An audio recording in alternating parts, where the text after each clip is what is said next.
Budget 2023 में सरकार ने इनकम टैक्स चुकाने का दायरा 5 लाख से 7 लाख रुपए कर दिया है। इसी के साथ टैक्स जमा करने वालों की संख्या में कमी हो गई है। 132 करोड़ की आबादी वाले देश में बेहद चंद लोग हैं जो इनकम टैक्स जमा करते हैं। अमेरिका की तुलना में यह अनुपात बेहद कम है, यानी भारत में एक बड़ी आबादी है जो भरपूर पैसे कमाने के बाद भी टैक्स अदा नहीं करती है। तो भारत में कितने लोग देते हैं टैक्स, देखते हैं ये रिपोर्ट। जो लोग भारत की बराबरी अमेरिका जैसे विकसित देश से करने की बात कहते हैं, उन्हें इस पर भी ध्यान देना चाहिए कि अमेरिका में कितने प्रतिशत लोग सरकार को टैक्स देते हैं, क्योंकि किसी भी देश की अर्थव्यवस्था में आम नागरिकों के भरे जाने वाले टैक्स की बड़ी भूमिका रहती है।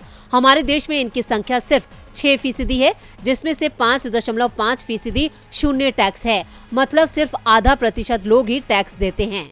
2020-21 में जो आंकड़े जारी हुए थे उसमें 8.22 करोड़ लोगों को करदाता बताया गया था, जिसमें से 7.5 करोड़ लोगों का टैक्स शून्य था, यानी सिर्फ 72 लाख लोग ही टैक्स देते हैं।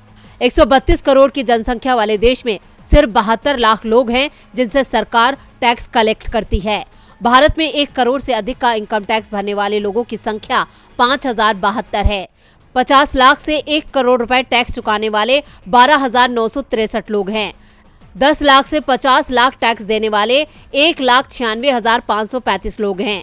1 लाख से 10 लाख रुपए टैक्स देने वाले लोगों की संख्या 27,93,363 है। 1 लाख रुपए से अधिक टैक्स देने वाले लोगों की संख्या 30,08,033 है। केंद्र सरकार देश के सभी राज्यों से सालाना 10.21 लाख करोड़ रुपए का टैक्स हासिल करती है, जिसमें से 18% यानी सबसे ज्यादा उत्तर प्रदेश से मिलता है। यूपी के लोग केंद्र सरकार को 1.8 लाख रुपए का टैक्स देते हैं। वहीं बिहार और मध्य प्रदेश की जनता 10 और 8%, जबकि महाराष्ट्र और राजस्थान से सरकार को 6% टैक्स मिलता है। आपको बता दें कि अमेरिका की 45 करोड़ की आबादी में से 60% लोग सरकार को टैक्स देते हैं, यानी 27 करोड़ लोग टैक्स देते हैं। डीबी लाइव की रिपोर्ट।